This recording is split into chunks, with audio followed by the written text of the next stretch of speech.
YouTube and Snapchat and rumbling fucks. Shake your tits and swing your dicks. As you can see, it's still Christmas in the compound. And I'm still spreading Yuletide cheer with another nip squeezing under the mistletoe episode of your favorite internet sensation with Libation, the Friday wrap-up. Before we get today's show kicked off, I want to tip my hat to today's libation. I am drinking. This is my riff. Let me back up. This is my riff on a highball. This is a semi-Tommy original. I'm sure there are other cocktails out there that are similar to this, but this is what I call a Christmas ball. So, very simple. Like I said, it's a riff on a highball. For those of you that don't know what a highball is, it's probably one of the simplest cocktails to make, and I'm always fucking shocked, stunned. How many fucking bartenders do not know how to make this cocktail? Now, a highball is simply your whiskey of choice with club soda. Usually you garnish it with a twist of lemon or something, okay? Now, if you order a ginger highball, then obviously you replace the club soda with ginger ale. But typically it's done with club soda unless you specify ginger ale. I one time had an argument with a bartender in the Bronx about this because the guy didn't know what the fuck he was doing.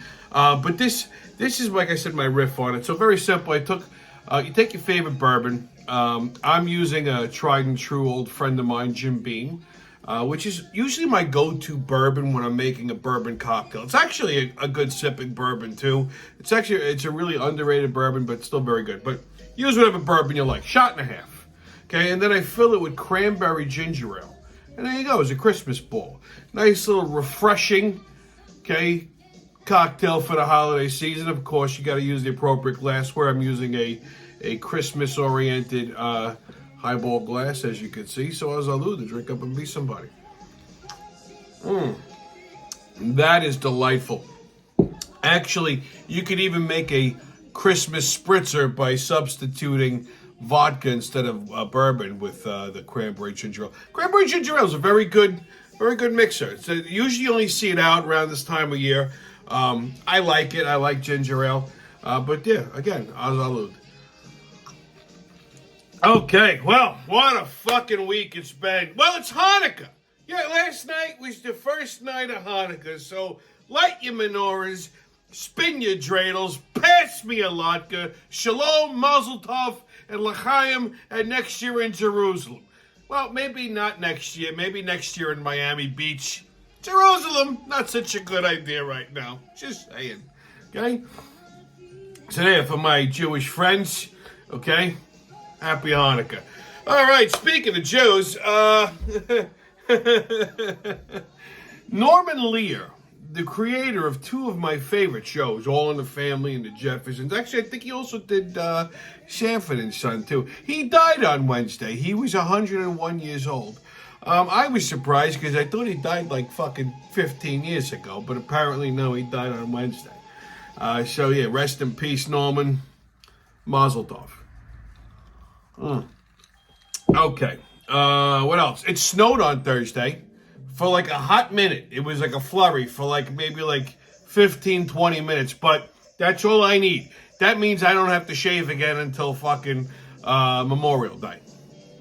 I was starting to wonder when I was going to grow my beard. And usually I have it grown in already. This is like a day already. So, yeah, I was excited about that. I get to change my hairstyle. What else? They installed my disabled dishwasher on Monday. So they came Monday morning, and they sent me 2 Albanian terrorists to install this. I swear to God, this cough is almost gone. So the guy comes in, and I show him where it's going. He measures, he goes, "Oh, I don't think it's going to fit." And I don't know the kind of demonic look that my face took on. Because the blood drained out of the guy. Because we're gonna don't worry, we're going to get it in there. I said, hold on a second. I said I bought the disabled dishwasher. It's supposed to be like 32 and like a third of a foot high. I said you should have plenty of fucking room. He goes, no. I said, don't tell me it's 34 inches. I said, I swear to Christ, I'll murder you. He goes, no, we're going to make it fit. Don't worry, it's going to be difficult, but we're going to make it fit. Oh, God, Jesus Christ, I'm like on fucking pins and needles. They couldn't get the old fucking dishwasher out. They're pulling. Holy shit. Anyways, these two guys, they got it out. Well, the other guy was a dummy. The skinny guy was the one doing the work. Then this other big fucking mameluke, he just stood there like a moron. Anyway, they got it out. They got the new dishwasher in. It looks very nice. It works delightfully. Excuse me. After they get it all put together and everything, the guy's talking to me and he goes, "You're Italian?" I said, "Yeah." He goes, "Oh, yeah, I wouldn't have guessed." I said, "The fuck would you think I was?" I mean, I look at myself all the time. Only Hispanic women that like me think I'm Puerto Rican. Everybody else looks at me. Guinea is the first fucking thing that jumps into their head. I don't know what it is. Okay? Once someone asked me if I was, half black, and I laughed. I said, "No, I'm Sicilian. Close enough. Get the fuck out of here." But anyways, yeah, I was like, I'm Italian. So he goes, "Oh, paisano." Yeah, and this drives me nuts, okay? Because all these fucking Albanians wish they were Italian. I mean, I had to deal with these fucking guys in Queens. You see them in the fucking Bronx. They all wish they were Italian. They all act like us. They all think that they understand Italian. They all try to speak Italian. Matter of fact, I know a fucking Albanian guy over in the Five Towns owns a fucking Italian restaurant. Remy, I think his name is. Okay? Yeah, I don't get it. They all wish they were Italian. But they're all fucking terrorists. I will say this. The women, Albanian women, make good wives and mothers. And I know this for a fact because I have a friend, she's Albanian. Good wife, she's a good mom. My Aunt Betty, my Uncle Pat's second wife. This woman was a raving, she was a cunt. But that aside, she was still a good, she ruled her fucking. She was a good mother and a good wife. She took care of my uncle, even though she was like part Nazi. But yeah, I mean, I'll say that for them. But other than that, yeah, they're all fucking mentally irregular. So this guy, all of a sudden, he just starts complaining to me about all the money he's losing, all the fucking illegal gambling parlors in Brooklyn. And I'm looking at him, I'm like, what the fuck you want me to do? Stop gambling. What am I, fucking Gambling Anonymous? Well, I don't understand why people think it's okay to tell me their fucking problems. Okay? I seriously, I don't get it. Anyway, what else is... Oh. I watched that movie, the last Indiana Jones movie. So, over the summer, they came out with the 5th installment of Indiana Jones, the 5th and last one, thankfully. The Dial of Destiny. Now it's streaming on Disney. What a piece of shit movie. Oh my God! I was instantly dumber for watching it. They should have stopped at The Last Crusade. This movie was fucking horrible. Harrison Ford's 1,010. Okay, it just the only good thing about the movie was like maybe the first 5 minutes. The rest of it was just garbage. Don't waste your time. Okay, I can see why it flopped. Horrible movie. And to just wrap everything up here, I got my security deposit. Good news on that. Yeah, I got that this week in full. I guess her legal team, her attorneys that she had on staff advised her that it's probably best to just pay me and not fuck around because that's not going to go well. So, yeah, so she capitulated and got my security deposit back. It's good to be tough. Okay, so, that's it for that. Anyway, kids, hold on to something. Biden, Trump, and a whole lot of other bullshit. Okay, let's get at it. On the persecution of Donald Trump. So the left is so terrified of Trump that they are now saying that if he's reelected, he's just going to be a dictator. He's never going to leave the White House, and he's going to be a dictator. First of all, if he figured out a way to stay in the White House longer than fucking 4 years or 2 terms or whatever, I think because... Now, follow me. I had this conversation with somebody once where they said if Trump got reelected, he would only be able to do 1 term because he already did a term. But The Constitution says a president can't stay in office for more than 2 consecutive terms, each term being 4 years. However, if there's a break in between, they consider it another. Like, in other words, so Trump was the 45th president. Then there's fucking octogenarian who's just peeing on all the furniture in the White House became 46. I won't even acknowledge his title. Now, when Trump gets reelected, he would be the 47th president, which means because he skipped an entire term, he would actually be able to stay in the White House for 2 fucking terms, and that's legal. Grover Cleveland, I believe, did that. You can fact check me on that, but there was one president that actually did that, and I believe it was Grover Cleveland. If you didn't know that we had a president named Grover, well, now you know. See, this show's educational. So, because he's number 47 at that point, yeah, he would be able to stay in office for two new terms. So, you know, I don't know what the fucking left is talking about here. They're just so fucking brain dead. They're so terrified of this guy. And honestly, if he figured out a way to stay in office for fucking 8 terms, I'm okay with that. Okay? I made a shit ton of money when Trump was president. So that'd be fine with me. So they're saying he's going to be a dictator and all this other shit. So he was on Hannity last Tuesday. And so Hannity asked him, and he goes, yeah, I'm going to be a dictator for like the first 5 minutes. When, you know, I get rid of the mandates for the electric cars, and I close the borders, and I open the pipelines and all that stuff. Yeah, okay, fine. Dictate. So they're just making shit up at this point because they don't know what else to do. They know they got no shot at this point. They can't cheat big enough. They can't do anything. There's no pandemics. There's nothing fucking happening that's gonna work in their favor. Okay, people are wise to the whole voting bullshit. So, you know, now they're just making shit up at this point. You know, stupid. On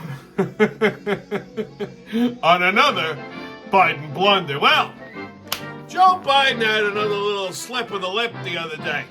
So he said that he's only running because Trump is. Which would mean if Trump wasn't running, he wouldn't run? I don't know what he thinks he's going to accomplish by running against Trump. It didn't beat him the first time. Okay? You know, okay, we can make this argument all day long. Yeah, okay, the election, blah, blah, blah, whatever. Okay? But this guy must be a special kind of fucking senile if he thinks at this point he has a shot. He had a better shot in 2020. Okay? Right now, we've had 4 years of Biden in the White House, and it's been an absolute fucking disaster. Okay? When Trump was president, the economy was rock solid. Everybody was making money. There was no inflation. Gas was like $1.50 a gallon. Okay? And more importantly, nobody was trying to kill us. There were no wars. Anywhere. Okay? Anywhere. So, 4 years later, the world is in absolute chaos. We are one cunt hair away from World War III at this point. Okay? And that's not Donald Trump's fault. There's only one person who put us in this fucking position. It's the guy wandering around the White House going, I don't know where to go. Okay? That guy. All right? So I don't know what kind of delusion he's suffering from that he thinks he's going to win. I mean, every poll right now is showing Trump beating the shit out of him in a fucking landslide. Okay? I love all these people that say, I have all these terrible things to say. It's like 4 people who have bad things to say about Trump, but it seems to be like more. But if you go out and actually talk to people, I don't know a single person that wants Biden. Okay? Everybody wants Trump back. Even people who voted for Biden the first time, like the 4 or 5 people that voted for him, like, you know what, we fucked up, we want Trump back. Okay? So, you know, the other thing is they're saying that because Trump won't participate in these Republican primary debates, that they don't think that there would be a debate. Well, it's going to create a scenario where Biden will feel like he doesn't have to debate, and neither one of them will want to debate each other. Let me just stop you there. Okay? So the reason why Donald Trump doesn't participate in the primary debates is because he shouldn't have to. He's winning by a fucking landslide. These imbeciles are just banging their dicks against each other. It's a waste of time. He's running away with the primary. He's a former president. He is the fucking poster child for the Republican Party. These other people are just wasting time and donor money. So let them all fucking kill each other. There's no point in him debating them because what are they going to say? Every one of them, when they're questioned, all basically say they're going to do the same thing Trump did when he was president. They're trying to out-Trump Trump, and you can't. So what would be, if I'm Donald Trump, what would be the point? I already did the fucking job. I already did the job, and I did it better than anybody. Why am I going to waste my time debating Fat Christie, okay, who's just fat and bitter, Vivek Ramaswamy, that moron DeSantis, and that other fucking mongoloid Nikki Haley, who I just can't stand this woman. Okay? Why would he waste his time? He's already beating them by a fucking by a landslide. They couldn't catch him if they tried. Okay? So I wouldn't. Would he debate Biden in a fucking heartbeat? That would be the second time around he would mop the floor with Biden. Joe Biden doesn't want to debate Trump because everything that fucking Trump went after him with the first time he debated, Trump was right. Joe lied about, overseas business dealings with his son. Trump's going to nail him with that. The laptop bullshit, Trump's going to nail him with that. The fact that Biden was an absolute fucking disaster with the economy, foreign policies, wars, everything. Trump's going to nail him with that. The best thing they could do is pretend Joe Biden's in a coma. Okay? That's why they had him in a basement the first time. This time they're going to need to put him in fucking Al Capone's vault. Okay? This fucking guy's got no shot. No shot. All right, kids, on 52 farts, let's let it rip, shall we? All right, off the top of the fart deck, let's see what we got. We're getting close to the bottom of this deck, kids. All right, we got the contortionist, which is this is to execute a dramatic act of flatulence while seated with both legs raised and fully extended so as to expose the anus.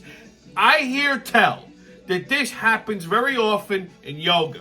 Like when people are sitting and they got like their leg, I can't do that because I'll pull something, but they got their legs up like that, right? And they're just spread eagle and their ass is just off the ground and then they let one go. This happens a lot in yoga class, especially probably hot yoga. I don't understand why people do fucking yoga. I don't get it. Oh, it makes you flexible, it's healthy. Stop it, okay? People are fucking mentally irregular. All right, kids, get your tickets out. We're about to hop onto that maniacal, magical express at the mayhem and fuckery. The crazy train's about to leave the station. Hold aboard! Woo-hoo! First stop, New York City. Well, they've been talking about installing tolls in Midtown. So, like, if you're driving into Manhattan and then you gotta go into Midtown, you're gonna pay another fucking toll after you get out of the goddamn Midtown tunnel or wherever the fuck you're coming from. Okay? So they need to add an extra toll. Because, Manhattan's broke. You know why Manhattan's broke? Because of that dumb motherfucking mayor. Okay? Mayor motherfucker. Just squandered $7 billion to fucking migrants. So this is a money grab. This was approved by the state because Hochul's another fucking dumb hole. So now they're trying to figure out exactly how much to fucking pick your pocket for just to drive through Midtown. So they came up with a proposed toll of $24, okay, which got rejected. But what are they gonna knock it down to $20? So anytime you go through Midtown, it's going to cost you, like here, if they propose $24, so it'll be $24 to go in. If you want to go see a show, you want to go see a game, you want to go do this, go do that. $24 every time you drive to cut down on congestion. People are not going to stop driving into Manhattan. I'll tell you why. Because if you try to take the fucking train into the city, you take your life in your hands. Okay? Penn Station is an absolute fucking demilitarized zone. Okay? You got all these fucking psychopaths riding the trains now. You get into Penn Station. That's your fucking Jew. God help you if you got to take a subway somewhere. You may not come out.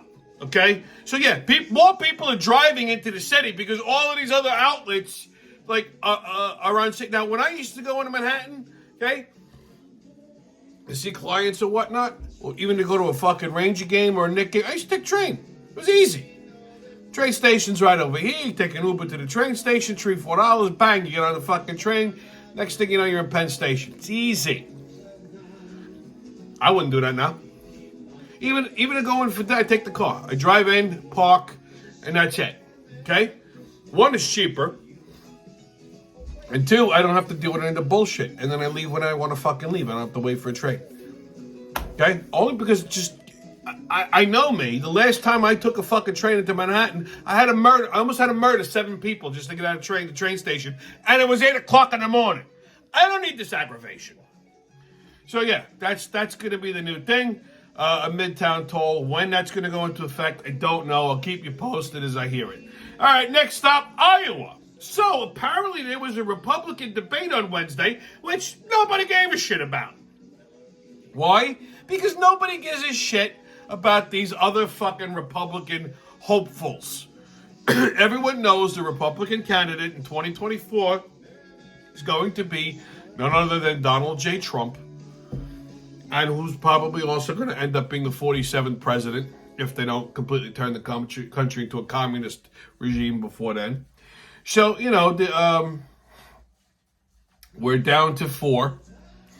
All the other fucking dead wood was Broom, so you're down to DeSantis, Haley, Vivek, and that fat Christie, who's got a 3% vote. What the fuck this balloon is doing there? I don't know. He was on Neil Cavuto the other day. He's just so fat.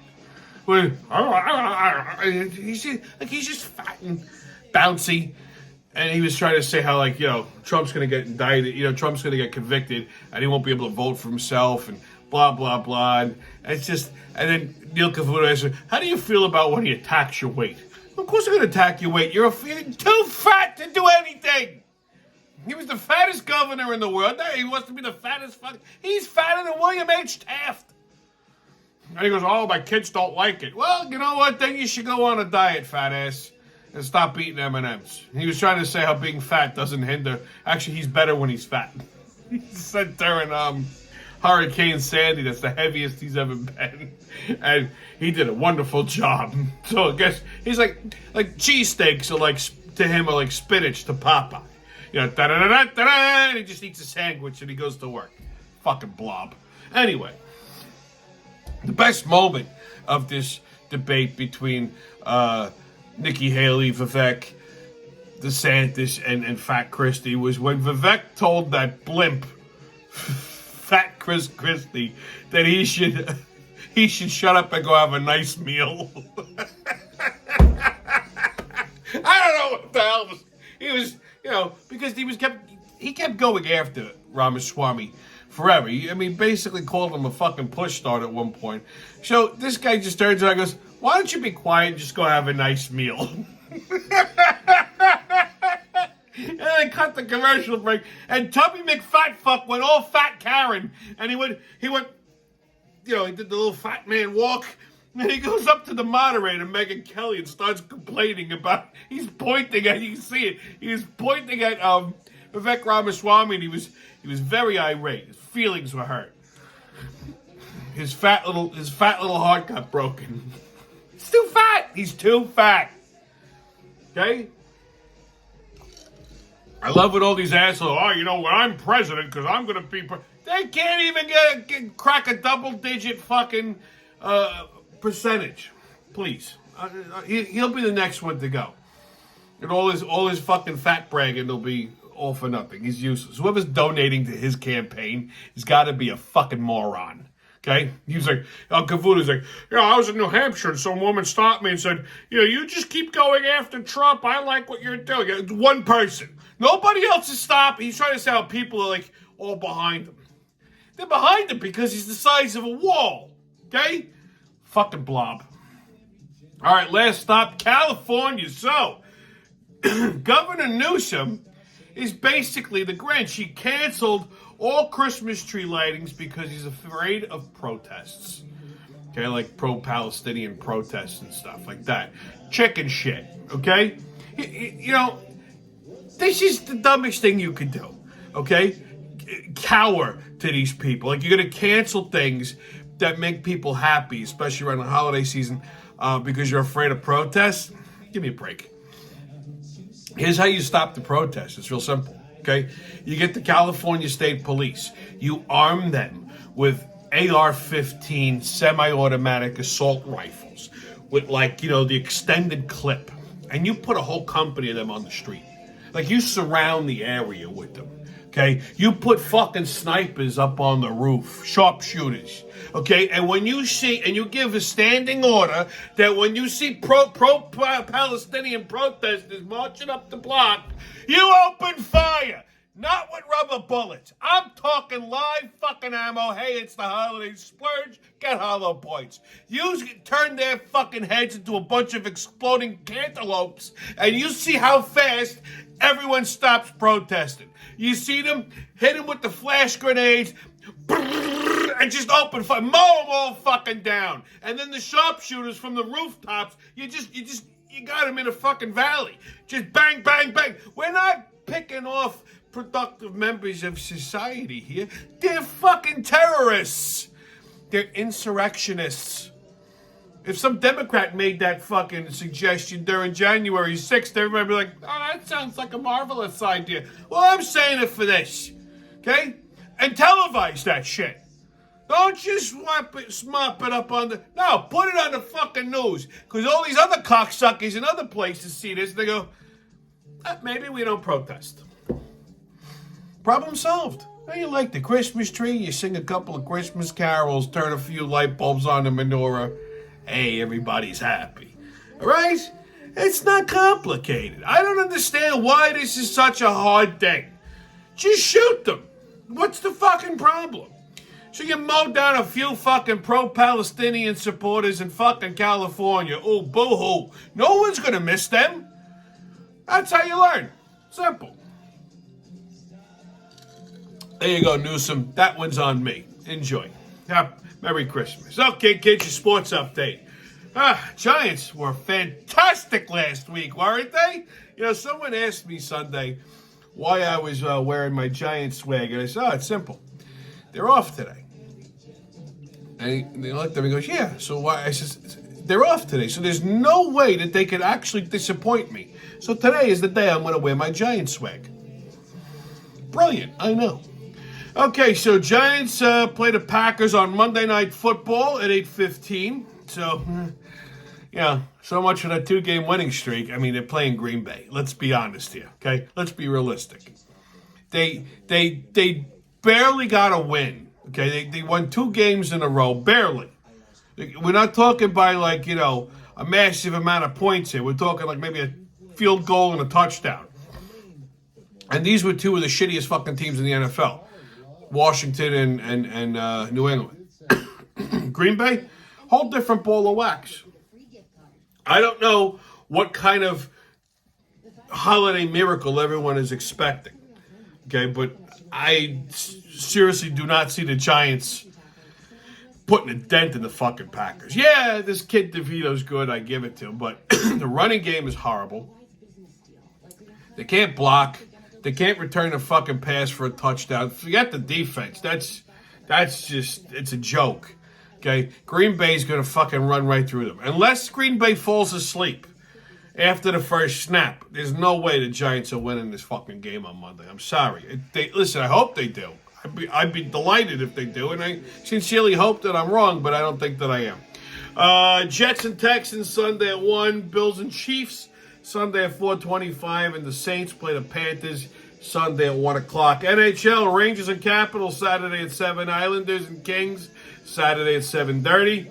NBA, Nets and Wizards tonight at 7:30. Knicks and Celtics tonight at 7:30. Bulls and Spurs tonight at 8:30. Okay, kids, on Tommy's Pub and Grub Review, got a great little spot for you. I don't know if I've ever mentioned this before. Well, first of all, I'm a big sushi nut. I love sushi. I know, you wouldn't think it. But my absolute favorite place to go for sushi is Kashi. Now, there's a few Kashis, but I'm not talking about the other ones. There's only one Kashi that is superior to all. They got one, I think, in like Syosset. They got another one in Rockville Center, but they also have one in Huntington. And I don't know if this is the original one, but this is by far the best one. All of the Kashis have similar menus, but they're all different. This menu is not duplicated anywhere. And there's 2 rolls. I mean, I've never had anything bad here. Put it that way. Like I like their hot appetizers. You know, the gyoza, and they have like the Kobe meatballs and that shit. Their rock shrimp is good.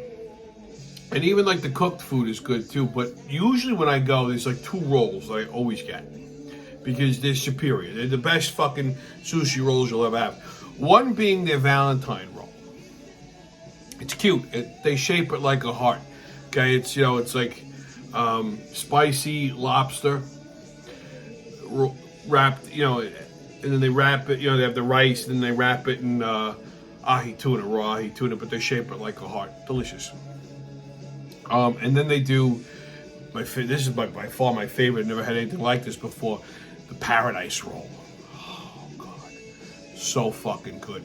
They take spicy lobster salad, rock shrimp, and there's something else. Oh, and I'm sorry, shrimp tempura, and a banana.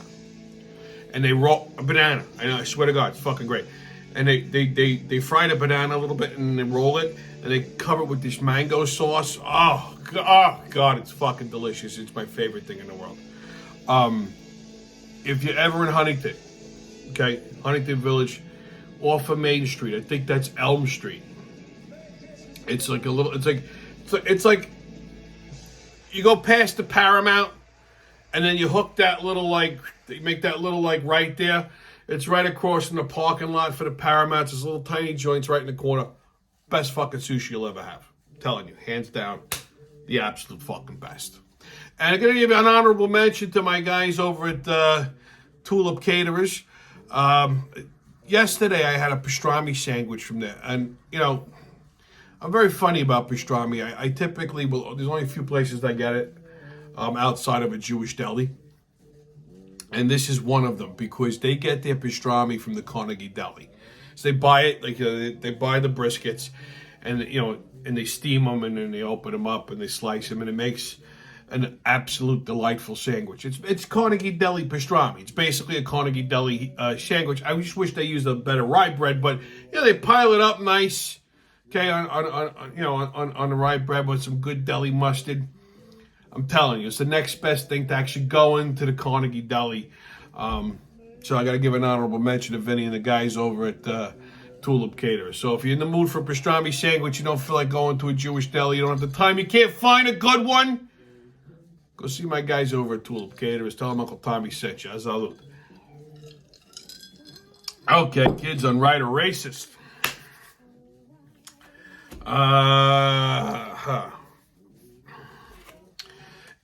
An estimated 24 million Americans are sex addicts, per the National Council on Sexual Addiction Compulsivity. Well, that's right. Wow. Okay. 24 million. I tend to think it's more than that. Okay. There's a pervert on every corner. All right, kids, your PSA. Well, 'tis the season. Okay. To be merry, to be jolly, and all of that happy fucking horse shit. Enough. All right? You know what I can't stand? When you go into a store and people get chatty with the cashiers in the stores because it's Christmas. They feel like it's the nice thing to do, is it's the Christmas season. Shut the fuck up! People got shit to do. We got places to go. I don't have time for your fucking merry bullshit. Okay? Where did this fucking rule come from? Where you gotta be nice the whole fucking month of December. Okay? The whole month of December, you're all assholes. I mean, every other month you're assholes. All of a sudden in December, now we gotta be nice? See, I'm a consistent asshole. I'm a fucking cranky son of a bitch 365 fucking days a year. I don't give a shit what holiday it is. I'm twice as nasty on Christmas. Okay? Enough with this fucking holiday niceness bullshit. Oh, it's the season, you're supposed to be there. I want to smack people, smash them right in the fucking windpipe when I hear that. Fucking jerk off son of a bitches. Knock it the fuck off. This is why people get murdered at Christmas. Okay? This is why. This is why. Alright, well, stay COVID-less, kids. No mask, don't ask. Haters can kiss my ass. And remember, who loves you, babe? It's been your Friday wrap-up. See you when I see you. Salud.